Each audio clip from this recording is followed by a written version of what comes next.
खासदाराचा निषेध असो, सांगलीच्या विशाल पाटलाचा जाहीर निषेध, सांगलीच्या विशाल पाटलाचा जाहीर निषेध। धनगर एकजुटीचा विजय असो, धनगर एकजुटीचा विजय असो। एकवट एकवट जय मल्हार। आरक्षण आमच्या हक्काचं नाही कुणाच्या बापाचं। कोण म्हणतंय देत नाही, घेतल्याशिवाय राहत नाही। आणि धनगर समाजाची 12-15 दिवस आहे। मला सांगा आज आपण तिथं जेवढं आलोया असेल तरी 100% होऊ शकतो। आणि तसं कोर्टाने पण सांगितलंय की बाबा ह्यांना द्या म्हणावं लागेल। आणि जर आरक्षण तर खूप मोठा विषय। आता जबाबदारी बघतो की द्यायचं म्हणलं तर काहीच अडचण नाही, काही सुद्धा अडचण नाही। फक्त राज्य सरकारच्या उपमंत्री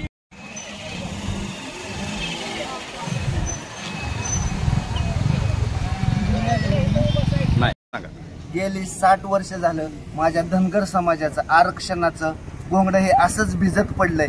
किती आंदोलनं झाली, किती उपोषणं झाली, किती माझ्या समाजाचं 12 पंचे 60 एवढ्या पिढ्यांचं माझ्या नुकसान झालं। 12 पंचे 60 विचार करा तुम्ही, 60 वर्षात माझ्या भावी पिढ्यांचं किती नुकसान झालं। 12 पंचे 60 पिढ्यांचं नुकसान झालं। माणूस शिक्षण झाल्यावर किती जास्तीत जास्त 5 वर्ष नोकरीसाठी दर पडतो। आज जर माझ्या समाजाला आरक्षण असतं तर माझा समाज असा विखुरलेला रानावनाने भटकताना दिसला नसता। आज माझे बांधव 13-14 दिवस झाले पंढरपूरमध्ये आमरण उपोषणासाठी बसल्यात। त्याची सरकार शासन पातळीवर कुठेही त्याची दखल घेतली जात नाही। माझ्या समाजाची एवढी तुच्छ वागणूक आहे की कुठल्याही देशात कुठल्याही जगात असं राजकारण नाही। फक्त रच डण ड चर काय 60 वर्ष झालं तुम्ही माझ्या समाजाची पिळवणूक लावली आहे। रचा ड होत नाही, डचा र होत नाही का? कशासाठी एवढे वर्ष माझा समाज एवढा अडचणी ठेवलाय माझ्या समाजाला तुम्ही? आज समाज माझा शहाणा झालाय, सुशिक्षित झालाय, हुशार झालाय, त्याला समजतंय। स्वतः देवेंद्र फडणवीस साहेबांनी 2014ला माझ्या समाजाला सांगितलं, बारामतीकरांना सांगितलं, मी तुम्हाला आरक्षण देतो। माझं शासन आलं, माझी केंद्रात सत्ता आली की मी तुम्हाला आरक्षण देतो। का नुसता शब्द हा शब्द ठरला, हवेत सगळं काय? माझा समाज अजून झोपलाय। आता जागा झालाय माझा समाज। शासनाने, समाजाने, प्रत्येक पक्षाने, पार्टीने ध्यानात ठेव, माझा समाज आज पेटून उठलाय।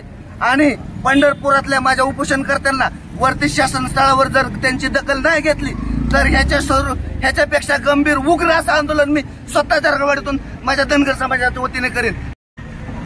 आज झारखंडी गावामध्ये सकल धनगर समाजाच्या वतीने पंढरपुरामध्ये जे उपोषणास कार्यकर्ते बसले आहेत त्यांना पाठिंबा दर्शवण्यासाठी रास्ता रोको आंदोलन करण्यात आले। तसेच महाराष्ट्र शासनाने जे धनगर जातीचे दाखले दिलेत ते तत्काळ रद्द करावेत या मागणीसाठी सुद्धा रास्ता रोको आंदोलन करण्यात आलं। आणि विशाल पाटलांनी काल जे काही धनगर समाजाच्या कार्यकर्त्यांच्या बाबतीत वागणूक केली त्याचा जाहीर निषेध या ठिकाणी आम्ही रास्ता रोको करून केलेला आहे।